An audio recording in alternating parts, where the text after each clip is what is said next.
요양원 정원에서 평화로운 오후 시간이 흐르고 있었습니다. 70대 할머니들이 꽃꽂이를 하며 웃음소리를 내고 있었어요. 그 중에서도 박순자 할머니는 특히 우아한 손놀림으로 장미를 다듬고 계셨습니다. 60대의 김영숙이 요양원 입구에서 이 평화로운 풍경을 바라보고 있었어요. 오늘은 어머니를 뵈러 온 날이었습니다. 영숙의 고운 얼굴에는 어머니에 대한 사랑이 가득했어요. 비록 치매로 인해 자신을 알아보지 못하셔도 매주 빠짐없이 찾아뵙고 있었거든요. 어머니, 안녕하세요? 영숙이 다가가자 어머니는 빈 눈으로 그녀를 바라봤습니다. 역시 오늘도 딸을 알아보지 못하시는 것 같았어요. 누구세요? 제가 아는 분인가요? 저는 영숙이에요. 어머니, 딸이에요. 아, 그래요? 예쁘게 생겼네요. 영숙은 마음이 아팠지만 밝게 웃으며 어머니 옆에 앉았어요. 함께 꽃꽂이를 하며 시간을 보내려고 했습니다. 그때 젊은 남성 간병인이 다가왔어요. 20대 후반으로 보이는 그는 새로운 직원이었습니다. 할머니, 약 드실 시간이에요. 간병인이 순자 할머니에게 약을 건네자 할머니가 갑자기 이상한 행동을 보였어요. 약을 받는 척하다가 번개같이 간병인의 손목을 비틀었습니다. 빠직. 간병인의 손목이 꺾이는 소리가 났어요. 그리고 순자 할머니는 마치 숙련된 무술가처럼 간병인의 목을 잡고 순식간에 비틀어버렸습니다. 우드득. 간병인이 그 자리에서 쓰러졌어요. 목이 완전히 꺾여 있었습니다. 영숙은 충격에 빠져 말을 잇지 못했어요. 방금 전까지 평범한 치매 할머니로 보였던 순자 할머니가 한순간에 사람을 죽여버린 것입니다. 다른 할머니들도 비명을 지르며 뒤로 물러났어요. 하지만 순자 할머니는 태연하게 간병인의 시체를 내려다보며 중얼거렸습니다. 역시 북의 새끼들이군. 냄새로 알 수 있어. 영숙의 온몸에 소름이 돋았어요. 순자 할머니의 눈빛이 완전히 달라져 있었거든요.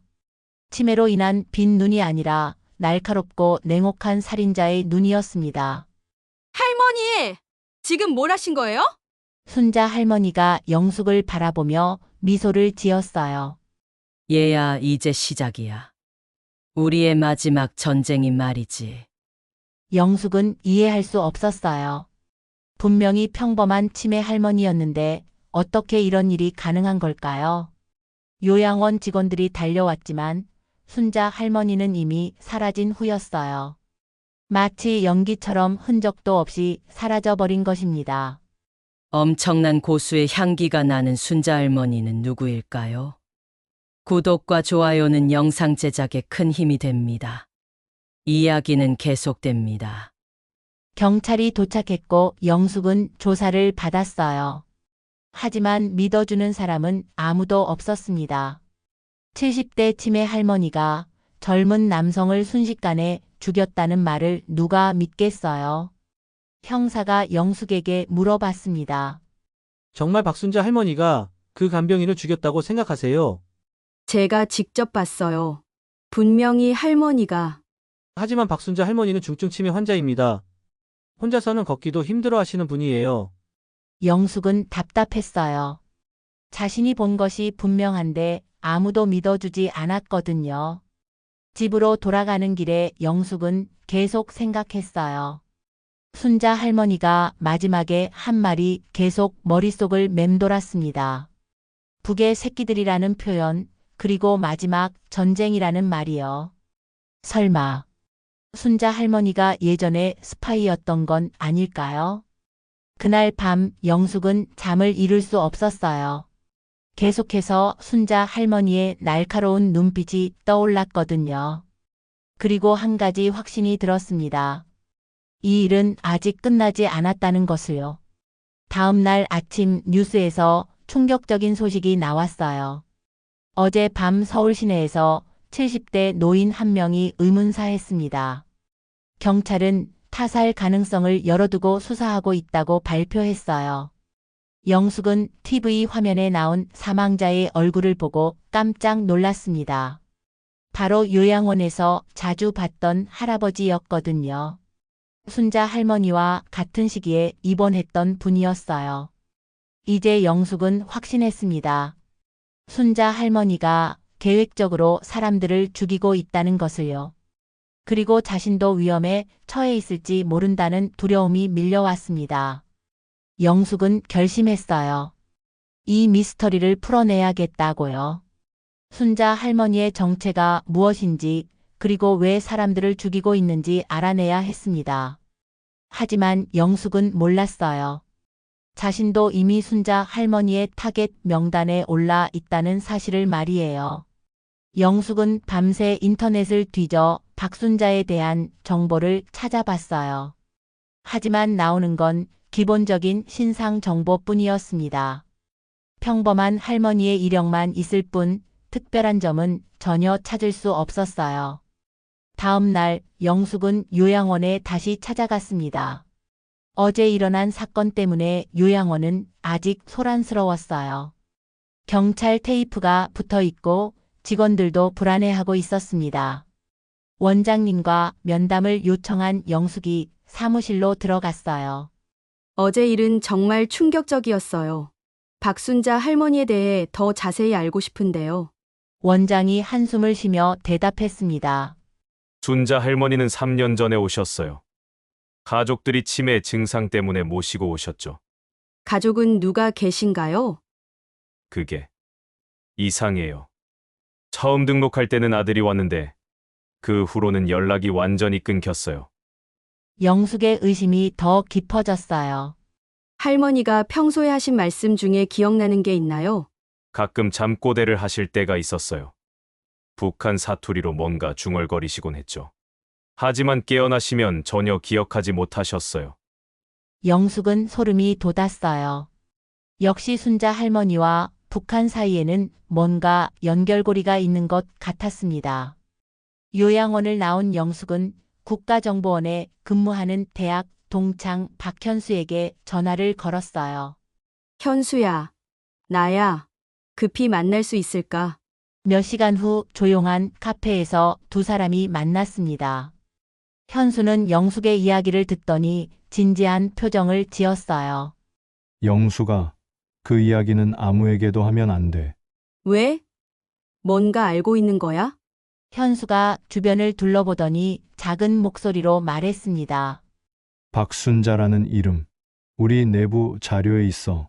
하지만 극비 사항이야. 무슨 뜻이야? 70년대에 활동했던 북한 공작원 명단에 그 이름이 있어. 코드명은 백합이었어. 영숙의 얼굴이 창백해졌어요. 그럼 정말 북한 스파이였다는 거야? 과거에는 그랬을 거야. 하지만 90년대 초에 자수해서 전향했다는 기록이 있어. 그 후로는 평범하게 살았다고 되어 있고. 그런데 왜 갑자기 사람을 죽이기 시작한 거야? 현수가 고개를 저었어요. 그건 나도 모르겠어. 하지만 한 가지 확실한 건 내가 매우 위험한 상황에 있다는 거야. 영숙이 놀라며 물어봤어요. 나도 위험하다고? 백합은 전설적인 암살자였어. 한국전쟁 이후 남한에서 수십 명을 제거했다고 알려져 있어. 만약 그녀가 다시 활동을 시작했다면. 현수의 말이 끝나기도 전에 영숙의 휴대폰이 울렸어요. 모르는 번호였습니다. 여보세요? 전화기에서 나온 목소리는 바로 순자 할머니였어요. 영수가 잘 지내고 있니? 영숙의 손이 떨렸어요. 할머니, 어떻게 제 번호를 아세요? 그런 건 중요하지 않아. 중요한 건 우리가 만나야 한다는 거지. 왜 만나야 해요? 순자 할머니의 목소리가 차갑게 변했어요. 내가 너무 많이 알아버렸거든. 그리고 내 과거도 깨끗하지 않다는 걸 내가 알고 있어. 제 과거요? 무슨 소리예요? 30년 전 내가 누구였는지 기억나지 않니? 코드명 진달래였던 내 말이야. 영숙은 충격으로 말을 잇지 못했어요. 아무도 모르는 자신의 과거가 발각된 것입니다. 오늘 밤 12시 남산공원 팔각정에서 만나자. 안 오면 내 가족부터 시작할 거야. 전화가 끊어졌어요. 영숙은 얼굴이 새하얗게 질렸습니다. 현수가 걱정스럽게 물어봤어요. 무슨 일이야? 누구였어? 영숙은 대답할 수 없었어요. 자신의 진짜 과거를 친구에게조차 말할 수 없었거든요. 사실 영숙도 젊은 시절 북한 공작원이었습니다. 하지만 남한에서 만난 사랑하는 남자 때문에 전향했고 30년간 평범한 주부로 살아왔어요. 그 누구도 자신의 과거를 모르게 철저히 숨겨왔는데 순자 할머니가 그 모든 걸 알고 있다니요. 현수야, 나 먼저 갈게. 급한 일이 생겼어. 영숙은 서둘러 카페를 나왔어요. 마음이 복잡했습니다. 순자 할머니를 만나야 하는지 아니면 도망가야 하는지 판단이 서지 않았어요. 하지만 한 가지는 확실했습니다. 자신의 가족을 위협했다는 것은 절대 용납할 수 없었어요. 집에 돌아온 영숙은 서재에서 오래된 상자를 꺼냈습니다. 30년간 숨겨둔 상자였어요. 안에는 과거 공작원 시절 사용했던 물건들이 들어 있었습니다. 권총, 독침, 그리고 각종 암살 도구들이었어요. 영숙은 권총을 손에 들고 중얼거렸습니다. 이제 선택할 시간이야. 계속 숨어서 살 것인가 아니면 맞서 싸울 것인가. 시계는 벌써 밤 11시를 가리키고 있었어요. 남산공원에서 순자 할머니와의 마지막 대결이 기다리고 있었습니다. 영숙은 깊은 숨을 들이쉬며 집을 나섰어요. 30년간 잠들어 있던 진달래가 깨어나는 순간이었습니다. 남산공원은 깊은 밤의 정적에 쌓여 있었습니다. 가로등 불빛만이 어둠을 희미하게 밝히고 있었어요. 영숙은 팔각정 근처에 도착해 주변을 살폈습니다. 30년 전에 감각이 되살아나고 있었어요. 코트 안쪽에 숨긴 권총의 무게가 느껴졌습니다. 손에는 작은 독침이 숨겨져 있었고요. 진달래였던 시절의 본능이 차근차근 깨어나고 있었어요. 12시 정각이 되자 팔각정 안에서 인기척이 들렸습니다. 순자 할머니가 지팡이를 짚고 천천히 나타났어요. 하지만 그 움직임에는 노인의 느림이 전혀 없었습니다. 마치 사냥꾼 같은 예리함이 있었어요. 오랜만이야, 진달래. 순자 할머니의 목소리에는 치매 환자의 흐릿함이 전혀 없었어요. 명료하고 차가운 음성이었습니다. 당신이 정말 백합인가요? 영숙이 조심스럽게 물어봤어요. 그 이름을 듣는 것도 30년 만이구나. 맞아, 나는 백합이야. 그리고 너는 진달래고. 두 사람은 서로를 경계하며 천천히 원을 그리며 돌았어요. 마치 춤을 추는 것 같았지만 언제든 죽음의 순간이 올 수 있는 긴장감이 흘렀습니다. 왜 갑자기 사람들을 죽이기 시작했어요? 우리는 이미 과거를 청산했잖아요. 순자 할머니가 씁쓸하게 웃었어요. 과거를 청산했다고? 천만에. 북에서는 우리를 절대 용서하지 않아. 배신자들을 하나씩 제거하라는 명령이 떨어졌어. 그럼 요양원에 있던 간병인도 북에서 보낸 암살자였어. 나를 죽이러 온 거지. 하지만 내가 먼저 처리했지. 영숙은 이해가 안 됐어요. 그럼 왜 저까지 죽이려고 해요? 우리는 같은 처지잖아요. 순자 할머니의 눈빛이 더욱 차가워졌어요. 같은 처지라고. 너는 사랑 때문에 배신했지만 나는 달라. 나는 조국을 배신한 게 아니야. 무슨 뜻이에요? 나는 이중간첩이었어. 나만의 전향한 척하면서 계속 북을 위해 일해왔지. 30년 동안 말이야. 영숙은 충격을 받았어요. 순자 할머니가 진짜 전향자가 아니라 여전히 북한의 스파이였다니요. 그럼 지금도 그렇지. 나는 여전히 백합이야. 그리고 마지막 임무를 수행하고 있어. 나만의 숨어 사는 배신자들을 모두 제거하는 거. 순자 할머니가 지팡이를 바닥에 내려놓았어요. 그 순간 지팡이에서 날카로운 칼날이 튀어나왔습니다. 영숙도 재빨리 권총을 꺼냈어요. 할머니, 그만두세요. 이미 우리는 늙었어요. 이런 싸움은 의미가 없어요. 의미가 없다고. 조국에 대한 충성이 의미가 없다는 거야? 조국이요? 할머니가 생각하는 조국이 정말 할머니를 소중히 여긴다고 생각해요. 순자 할머니가 잠깐 멈칫했어요. 영숙이 계속 말했습니다. 할머니를 요양원에 버린 건 누구예요? 치매에 걸렸다고 포기한 건 그들 아니에요? 그건 위장이었어. 정말요?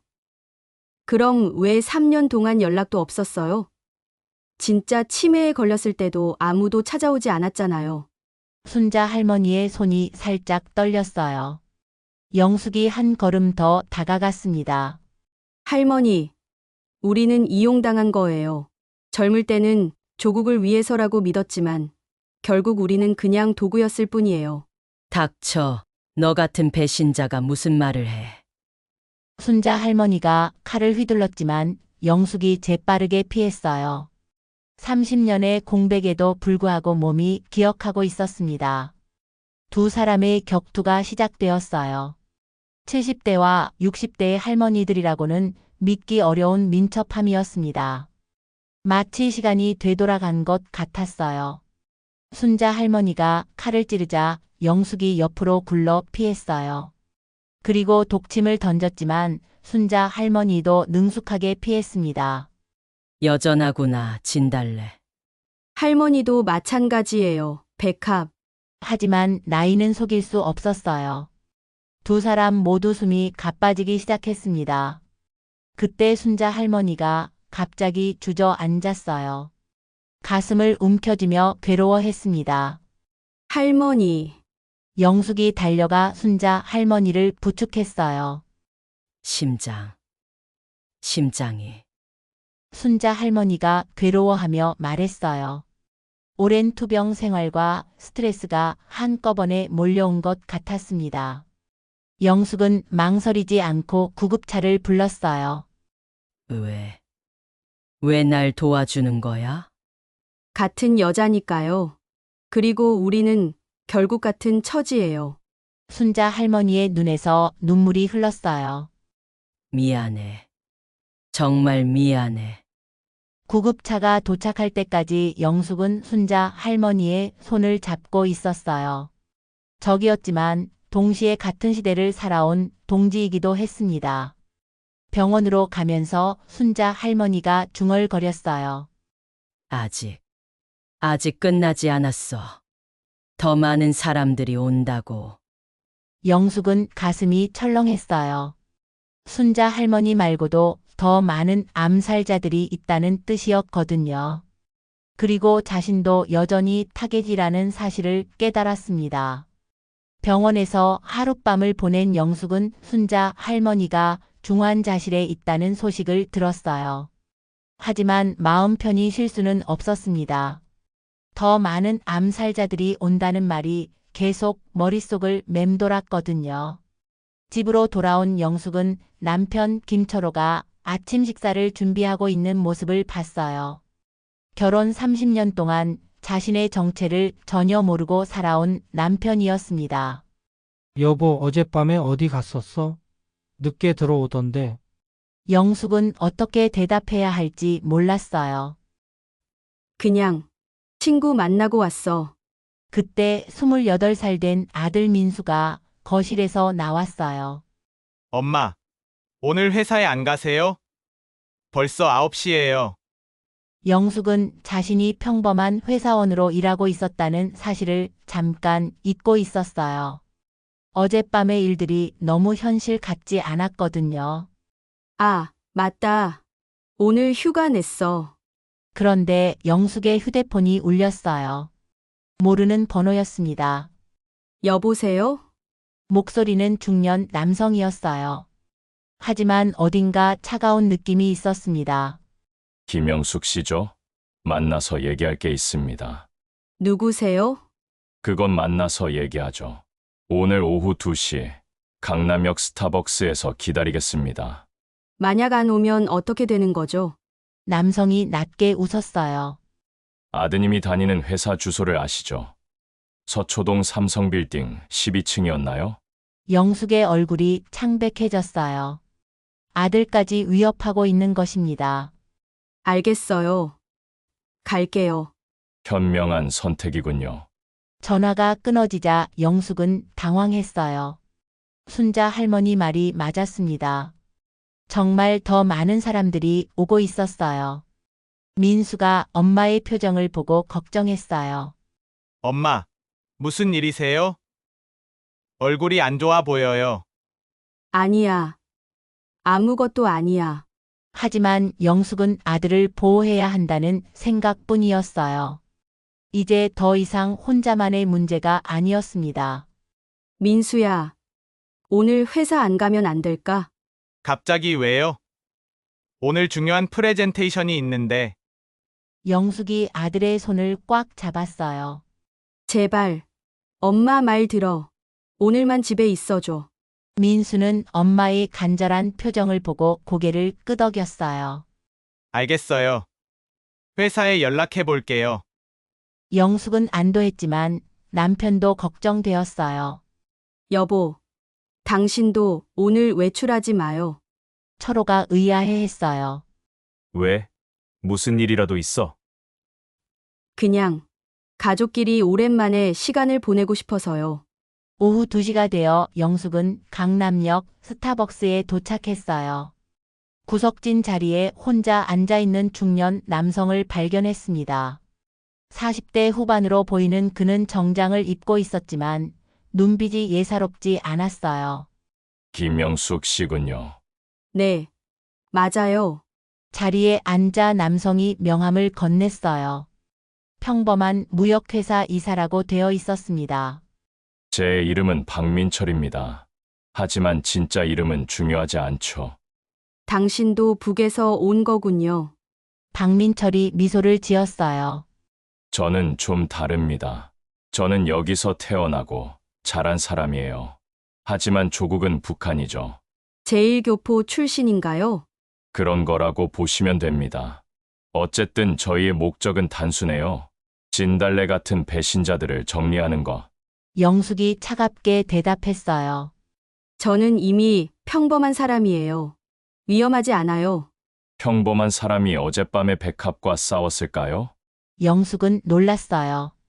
어떻게 어젯밤 일을 알고 있는 걸까요? 우리는 모든 걸 알고 있어요. 당신이 무기를 숨겨두고 있다는 것도, 국정원에 있는 친구도 말이에요. 박민철이 휴대폰을 꺼내 사진을 보여줬어요. 영숙의 집 앞에서 찍은 사진들이었습니다. 남편과 아들의 일상이 모두 담겨 있었어요. 무엇을 원하는 거예요? 간단해요. 당신이 가지고 있는 정보를 넘기세요. 그리고 조용히 사라지세요. 무슨 정보를 말하는 거예요? 30년 전 당신이 활동할 때 알게 된 남한 정보원들의 명단 말이에요. 분명히 기억하고 있을 거예요. 영숙은 당황했어요. 정말로 그런 정보들을 기억하고 있었거든요. 하지만 그걸 넘겨주면 무고한 사람들이 죽을 수도 있었어요. 거절하면 어떻게 되죠? 박민철이 다른 사진을 보여줬어요. 아들 민수가 회사에서 나오는 모습이었습니다. 오늘 아드님이 회사에 안 갔더군요. 현명한 판단이었어요. 하지만 평생 숨어 살 수는 없겠죠. 영숙은 분노가 치솟았어요. 제 가족은 아무 잘못이 없어요. 잘못은 당신이 했죠. 조국을 배신한 거. 영숙이 일어서려 하자 박민철이 말했어요. 앉으세요. 아직 할 말이 더 있어요. 뭔데요? 사실 우리도 당신을 죽이고 싶지는 않아요. 대신 마지막 임무를 하나 줄게요. 무슨 임무요? 박민철이 봉투를 건넸어요. 국정원에 있는 친구를 제거하세요. 박현수 말이에요. 영숙은 충격을 받았어요. 현수는 자신의 오랜 친구였습니다. 그건 할 수 없어요. 그럼 가족들이 위험해집니다. 영숙은 막다른 길에 몰린 기분이었어요. 친구를 죽이든지 가족이 죽든지 둘 중 하나를 선택해야 했습니다. 시간을 줄게요. 일주일 후 같은 시간, 같은 장소에서 답을 들려주세요. 박민철이 자리에서 일어났어요. 참고로 백합은 어젯밤 병원에서 사라졌어요. 그녀도 이제 우리 편이 아니에요. 영숙은 더욱 절망적이었어요. 이제 정말 혼자가 된 것 같았습니다. 집으로 돌아온 영숙은 하루 종일 고민에 빠져 있었어요. 현수를 죽일 수는 없었지만 가족을 위험에 빠뜨릴 수도 없었습니다. 어떤 선택을 해도 누군가는 다치게 되어 있었어요. 그날 밤 영숙이 혼자 거실에서 차를 마시고 있을 때 현관문이 조용히 열렸습니다. 가족들은 모두 잠든 시간이었어요. 영숙은 긴장했지만 놀라지 않았습니다. 이미 예상하고 있었거든요. 그림자 같은 인물이 거실로 들어왔어요. 바로 순자 할머니였습니다. 병원에서 어떻게 나왔어요? 순자 할머니가 소파에 앉으며 말했어요. 간병인으로 위장한 놈들이 또 왔더라고. 이번에는 독을 주사하려고 했어. 그래서요? 물론 실패했지. 하지만 이제 확실해졌어. 북에서는 나까지 제거 대상으로 본다는 거. 영숙이 놀랐어요. 당신도요? 순자 할머니가 쓴 웃음을 지었어요. 30년 동안 충성했는데 이제 와서 나를 버리는군. 나이가 들어서 쓸모 없어졌다고 생각하나 봐. 그럼 이제 어떻게 할 거예요? 순자 할머니가 영숙을 똑바로 바라봤어요. 너와 손을 잡고 싶어. 영숙은 믿을 수 없었어요. 어제까지 저를 죽이려고 했잖아요. 상황이 바뀌었어. 이제 우리는 같은 편이야. 둘 다 북에서 버림받은 늙은 간첩들이지. 영숙은 잠시 생각했어요. 순자 할머니가 적에서 동맹이 될 수 있을까요? 믿을 수 있을까요? 너에게 다른 선택지가 있어. 박민철이 뭘 요구했는지 나도 알고 있어. 어떻게 알죠? 나도 그들을 계속 감시하고 있었거든. 내 친구를 죽이라고 했지. 영숙이 고개를 끄덕였어요.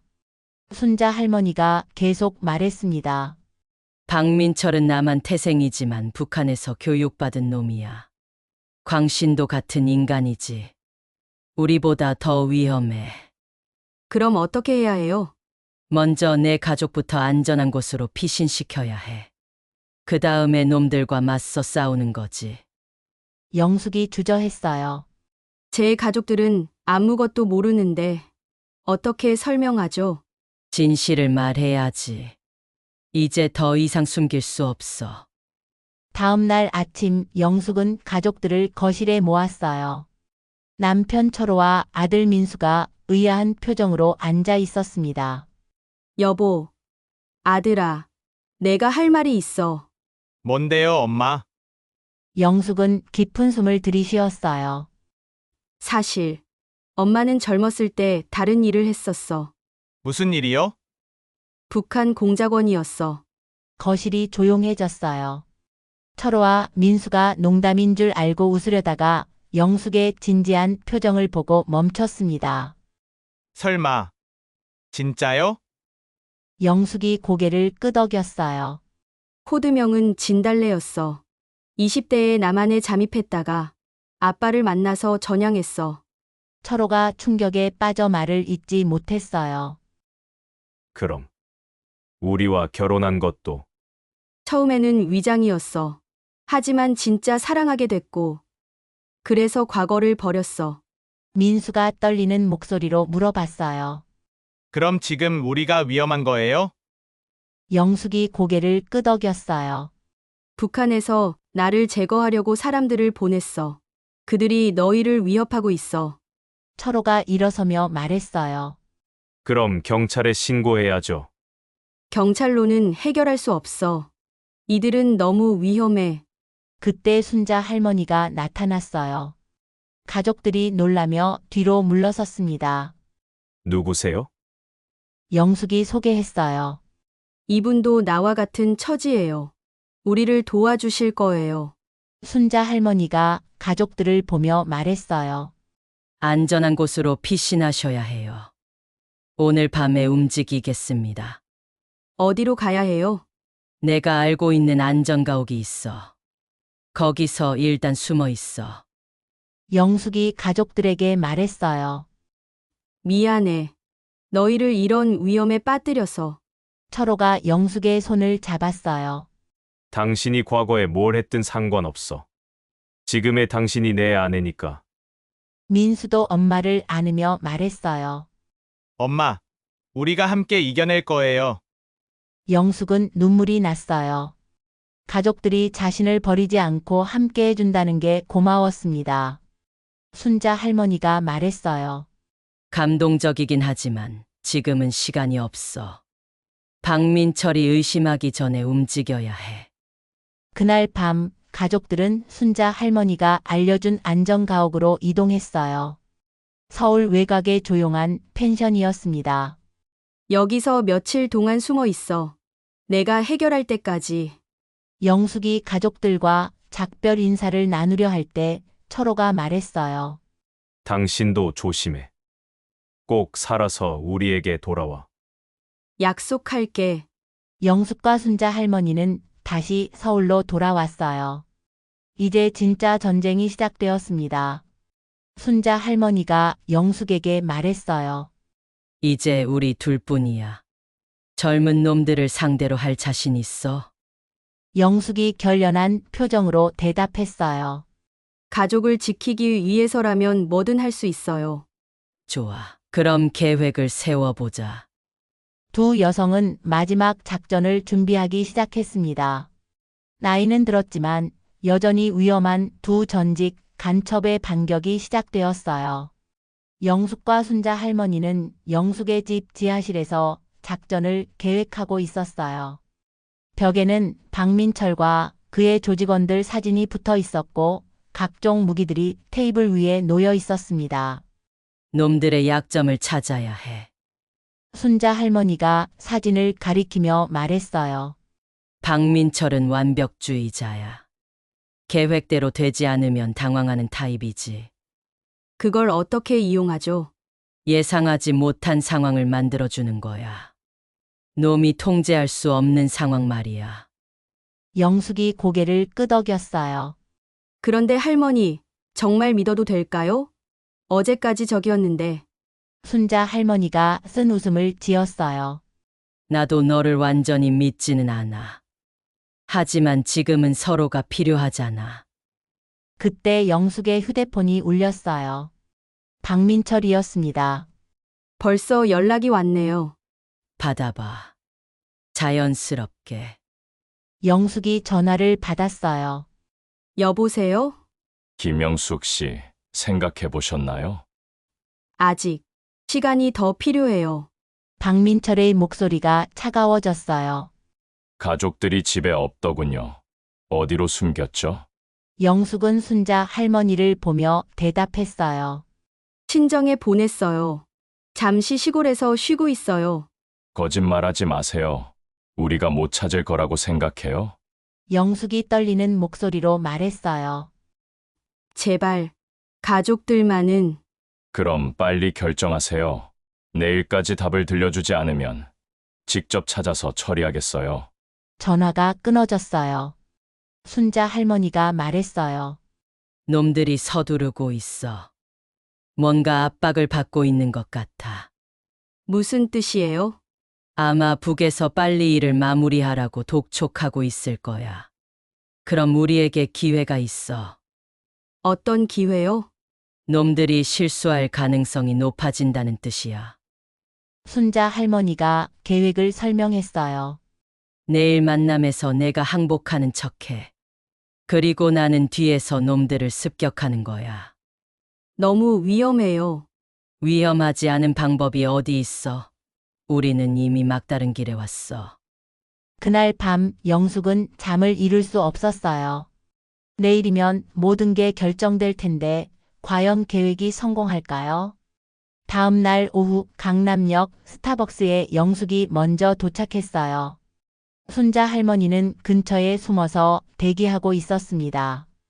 박민철이 정시에 나타났어요. 하지만 이번에는 혼자가 아니었습니다. 2명의 부하를 데리고 왔어요. 결정하셨나요? 영숙이 고개를 숙이며 말했어요. 할게요. 현수를 죽일게요. 현명한 선택이군요. 박민철이 봉투를 건넸어요. 이 안에 독이 들어 있어요. 현수의 커피에 넣으면 됩니다. 심장마비로 보일 거예요. 영숙이 봉투를 받으며 물어봤어요. 이걸 하면 제 가족은 안전한 거죠? 물론입니다. 약속은 지키죠. 하지만 박민철의 눈빛에는 거짓이 가득했어요. 영숙을 이용한 후에는 그녀도 제거할 작정인 게 분명했습니다. 언제까지 해야 하죠? 이틀 안에 그리고 증거 사진을 보내주세요. 영숙이 일어서려 할 때 갑자기 카페 안이 정전되었어요. 순자 할머니가 전기를 차단한 것입니다. 어둠 속에서 소란이 벌어졌어요.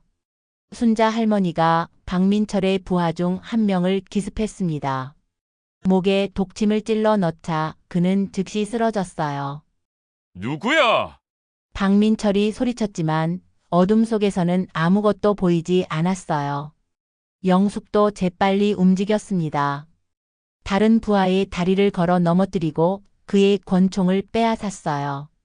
불이 다시 켜졌을 때 상황은 완전히 뒤바뀌어 있었어요. 박민철의 부하들은 모두 제압되었고 영숙이 권총을 박민철에게 겨누고 있었습니다. 이럴 수는 없어. 늙은 할머니들이 어떻게? 박민철이 믿을 수 없다는 표정이었어요. 순자 할머니가 나타나서 말했어요. 젊은이 경험을 무시하면 안 돼. 영숙이 박민철에게 물어봤어요. 제 가족이 어디 있어요? 말할 의무가 없어. 순자 할머니가 박민철의 목에 칼을 대며 말했어요. 입을 열지 않으면 여기서 죽어. 박민철이 두려워하며 대답했어요. 강원도 펜션에 놈들을 보냈어. 몇 명이요? 셋이야. 영숙의 얼굴이 창백해졌어요. 가족들이 위험에 처해 있었던 것입니다. 순자 할머니가 말했어요. 빨리 가야 해. 놈들이 연락이 안 되면 가족들을 해칠 거야. 박민철을 어떻게 하죠? 순자 할머니가 박민철을 보며 말했어요. 놈은 내가 처리할게. 너는 가족을 구하러 가. 정말요? 빨리 가. 시간이 없어. 영숙은 망설였지만 가족이 우선이었어요. 순자 할머니를 믿고 강원도로 향했습니다. 하지만 영숙은 몰랐어요. 순자 할머니가 박민철에게서 더 중요한 정보를 캐내려 한다는 것을. 그리고 그 정보가 이 모든 사건의 진짜 배후를 밝혀낼 열쇠라는 것을 말이에요. 순자 할머니가 박민철을 보며 차갑게 웃었어요. 이제 진짜 이야기를 해볼까? 강원도로 향하는 고속도로에서 영숙은 속도를 높였어요. 가족들이 위험에 처해 있다는 생각에 심장이 터질 것 같았습니다. 30년간 평범하게 살아온 가족들이 자신 때문에 이런 일을 당하다니요. 한편 서울에서는 순자 할머니가 박민철을 신문하고 있었어요. 카페 지하 창고로 그를 끌고 가서 의자에 묶어 놓았습니다. 이제 진짜 이야기를 해보자꾸나. 뭘 더 알고 싶어 하는 거야? 순자 할머니가 박민철의 목에 칼을 살짝 댔어요. 누가 너희를 보냈는지 알고 싶어. 진짜 배후 말이야. 북한이라고 했잖아. 거짓말. 북한이라면 나보고 죽이라고 명령했을 텐데 왜 너희는 나까지 제거하려 해? 박민철이 당황했어요. 그건 순자 할머니가 압박했어요. 북한 정부가 아니지. 누군가 개인적으로 복수하려는 거야. 박민철이 마침내 입을 열었어요. 리명호야. 순자 할머니의 얼굴이 굳어졌어요. 그 이름을 듣는 순간 모든 것이 이해되었습니다. 이명호. 그 자식이 아직 살아 있었구나. 당신이 알고 있는 사람이야? 박민철이 고개를 끄덕였어요. 당신들이 30년 전에 버린 동료잖아요. 그때 작전 실패로 북으로 도망칠 때 그를 남겨두고 갔죠. 순자 할머니는 그날을 기억했어요. 30년 전 마지막 작전에서 리명호가 부상을 당했는데 그를 구할 시간이 없어서 버리고 갔었습니다. 그래서 복수하려는 거구나. 리명호는 지금 중국에서 거대한 조직을 이끌고 있어요. 북한도, 남한도 아닌 그만의 세력이죠. 그럼 북한 정부는 관련이 없다는 거야? 없어요. 이건 순전히 개인적인 복수예요. 한편 강원도 펜션에 도착한 영숙은 조심스럽게 건물을 살폈어요. 창문으로 보니 가족들이 거실에 묶여 있었고 3명의 남자들이 지키고 있었습니다. 영숙은 뒷문으로 침입했어요. 30년의 공백에도 불구하고 몸이 기억하고 있었습니다. 소리 없이 움직이는 법, 적을 무력화하는 법 말이에요. 첫 번째 남자는 화장실에 가던 중이었어요. 영숙이 뒤에서 목을 조르자 조용히 기절했습니다. 두 번째 남자는 부엌에서 라면을 끓이고 있었어요. 영숙이 뒤에서 나타나 수면제를 주사했습니다. 마지막 남자는 거실에서 가족들을 지키고 있었어요. 하지만 동료들의 소리가 안 나자 의심하기 시작했습니다. 야, 너희들 뭐해? 대답이 없자 남자가 권총을 꺼내며 일어났어요. 그때 영숙이 거실로 들어왔습니다. 엄마! 민수가 소리쳤지만 영숙은 침착했어요. 가족들에게서 떨어져. 남자가 권총을 영숙에게 겨누며 말했어요. 한 발자국만 더 오면 쏜다. 영숙이 손을 들며 천천히 다가갔어요. 알았어요. 하지만 제 가족들은 풀어주세요. 안 돼. 명령을 받았어. 그 순간 영숙이 바닥에 굴려두었던 구슬을 발로 찼어요. 남자가 발을 헛디디며 비틀거렸고 영숙이 재빨리 달려가 권총을 빼앗았습니다. 가족들을 풀어주세요! 남자가 할 수 없이 가족들의 밧줄을 풀었어요. 철호가 영숙을 꽉 안으며 말했어요. 정말 무서웠어. 당신이 오지 않으면 어떻게 하나 했어. 미안해. 너희를 위험에 빠뜨려서. 민수도 엄마를 안으며 말했어요. 엄마가 진짜 대단한 사람이었구나. 그때 영숙의 휴대폰이 울렸어요. 순자 할머니였습니다. 어떻게 됐어? 가족들 구했어요. 할머니는 어떠세요? 큰 소식이 있어. 이 모든 일의 배후를 알아냈어. 누구예요? 리명호라는 자야. 우리가 30년 전에 버린 동료지. 영숙도 그 이름을 기억했어요. 마지막 작전에서 부상당한 채로 남겨둘 수밖에 없었던 동료였습니다. 그럼 북한 정부와는 상관없다는 거예요? 그래.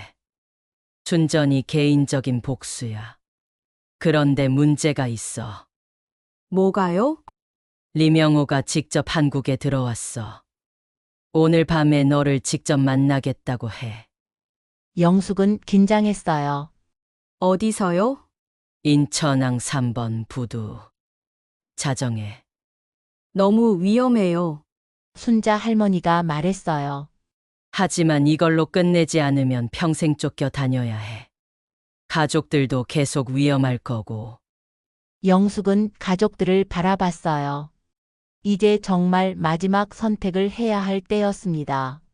알겠어요. 가겠어요. 하지만 혼자 가지는 마. 내가 함께 할게. 전화를 끊고 영숙은 가족들에게 말했어요. 다시 안전한 곳으로 가야 해. 아직 끝나지 않았어. 철호가 걱정스럽게 말했어요. 당신도 함께 가면 안 돼? 이건 제가 해결해야 할 일이에요. 마지막이 될 거예요. 영숙은 가족들을 다른 안전가옥으로 보내고 인천항으로 향했어요. 30년 전의 죄책감과 현재의 책임감이 복잡하게 얽혀 있었습니다. 순자 할머니와 함께 마지막 대결을 준비하며 영숙은 다짐했어요. 이번만큼은 누구도 버리지 않겠다고요. 인천항 3번 부두는 깊은 밤의 어둠에 쌓여 있었습니다. 바다에서 불어오는 차가운 바람이 두 여인의 코트를 흔들었어요. 영숙과 순자 할머니는 나란히 서서 약속 장소를 바라보고 있었습니다. 정말 올까요? 올 거야. 30년을 기다렸는데 마지막에 포기할 리가 없어. 자정이 되자 부두 끝에서 인기척이 들렸어요. 한 남자가 지팡이를 짚고 천천히 걸어오고 있었습니다. 60대 중반으로 보이는 그는 다리를 절고 있었어요. 30년 전 그때의 부상이 아직도 남아있는 것 같았습니다. 리명호였습니다. 오랜만이군. 백합, 그리고 진달래. 리명호의 목소리에는 깊은 원한이 서려 있었어요. 명호야. 정말 미안했어. 순자 할머니가 진심으로 사과했지만 리명호는 차갑게 웃었어요. 미안하다고? 30년 동안 이 다리로 고생하면서도 살아온 이유가 바로 복수였는데? 우리도 어쩔 수 없었어. 그때 상황이. 어쩔 수 없었다고? 동료를 버리고 도망가는 게 어쩔 수 없는 일이었나? 영숙이 앞으로 나서며 말했어요. 명호야, 우리도 그때 많이 힘들었어. 하지만 무고한 내 가족까지 위협할 필요는 없잖아. 무고하다고? 너희들이 배신자가 된 후에 태어난 자식들이지만 배신자의 피는 흐르고 있어? 리명호가 코트에서 권총을 꺼냈어요. 오늘 여기서 모든 걸 끝내겠어. 순자 할머니가 한 걸음 앞으로 나섰어요. 명호야, 원망할 거면 나만 원망해. 그때 널 두고 가자고 한 건 나였어. 거짓말하지 마. 너희 둘 다 책임이 있어. 그때 갑자기 부두에 여러 개의 레이저 조준선이 나타났어요. 리명호의 부하들이 주변에 숨어 있었던 것입니다. 영숙과 순자 할머니는 포위당했어요. 역시 혼자 오지 않았구나. 당연하지. 난 너희들을 믿지 않으니까. 리명호가 권총을 영숙에게 겨누었어요. 먼저 진달래부터 처리하겠어. 내가 가장 행복하게 살았으니까. 그 순간 순자 할머니가 영숙 앞으로 뛰어들었어요. 안 돼! 총성이 울렸습니다. 순자 할머니가 가슴을 움켜쥐며 쓰러졌어요. 할머니, 영숙이 순자 할머니를 부축했어요. 피가 많이 나고 있었습니다. 괜찮아. 이제 내 죄를 갚은 거야. 리명호가 다시 총을 겨누려 할 때 갑자기 부두에 사이렌 소리가 울렸어요. 경찰들이 나타난 것입니다. 박현수가 경찰들을 이끌고 달려왔어요. 무기를 버려! 리명호가 당황했어요. 어떻게? 영숙이 미약하게 웃으며 말했어요. 할머니가 미리 연락했나 봐요. 순자 할머니가 영숙의 손을 꽉 잡으며 말했어요. 영숙아, 가족들을 잘 지켜. 총격전이 벌어졌어요. 리명호의 부하들과 경찰 사이에 치열한 싸움이 시작되었습니다. 영숙은 순자 할머니를 안전한 곳으로 옮기려 했지만 이미 숨이 끊어지고 있었어요. 할머니, 고마웠어요. 나도 마지막에 좋은 일을 했네. 순자 할머니가 마지막 숨을 거두었어요. 영숙은 눈물을 흘리며 그녀의 눈을 감겨 주었습니다. 총격전이 끝나고 리명호가 체포되었어요. 다리 부상으로 도망칠 수도 없었습니다. 리명호가 영숙을 보며 마지막으로 말했어요. 이것으로 끝난 게 아니야. 언젠가는. 영숙이 단호하게 대답했어요. 끝났어요. 이제 정말 끝이에요. 3개월 후, 영숙은 작은 꽃집을 운영하고 있었어요. 순자의 정원이라는 이름을 붙였습니다. 순자 할머니를 기리기 위해서였어요. 매일 아침 가게 앞에 순자 할머니의 사진을 놓고 꽃을 올렸어요. 고마웠어요. 할머니. 덕분에 가족들을 지킬 수 있었어요. 가게 문이 열리며 철호와 민수가 들어왔어요. 여보, 점심 먹으러 왔어. 오늘은 뭘 준비했어요? 민수가 도시락을 들어보이며 말했어요. 엄마가 좋아하는 김치찌개 끓였어요. 가족들과 함께 점심을 먹으면서 영숙은 행복했어요. 평범한 일상이 이렇게 소중한 줄 몰랐거든요. 박현수도 가끔 꽃집에 들렀어요. 영수가 정말 평범한 사람이 된 것 같아. 그게 제가 원했던 거예요. 진짜 평범한 사람으로 사는 것. 후회는 없어. 영숙이 창밖을 바라보며 말했어요. 가끔 순자 할머니가 생각나요. 마지막에 저를 구해주셨거든요. 그분도 마지막에는 좋은 사람이었던 것 같아. 네. 결국 우리는 모두 사람이었어요. 나쁜 사람도, 좋은 사람도 없었죠. 그냥 각자의 신념으로 살았을 뿐이에요. 저녁이 되어 가족들과 함께 집으로 돌아가는 길, 영숙은 하늘을 올려다봤어요. 별들이 반짝이고 있었습니다. 30년간 숨어 살았지만 이제는 당당하게 살 수 있게 되었어요. 가족들도 자신의 진짜 모습을 알고 받아들여 주었고요. 민수가 엄마의 팔을 잡으며 말했어요. 엄마, 정말 멋있어요. 나도 엄마처럼 용감한 사람이 되고 싶어요.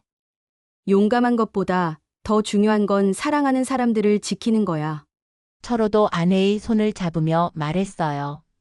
앞으로는 평범하게만 살자. 더 이상 위험한 일은 없기를. 영숙이 미소를 지으며 대답했어요. 네. 약속해요. 이제 정말 평범한 아내이자 엄마로만 살 거예요. 집에 도착해서 거실에 앉은 가족들은 TV를 보며 시간을 보냈어요. 뉴스에서는 국제 정세에 대한 이야기가 나오고 있었지만 영숙에게는 더 이상 관심 없는 일이었습니다. 지금 이 순간 가족과 함께 있는 시간이 가장 소중했어요. 영숙은 마음속으로 순자 할머니에게 말했어요. 할머니, 저 잘 살고 있어요.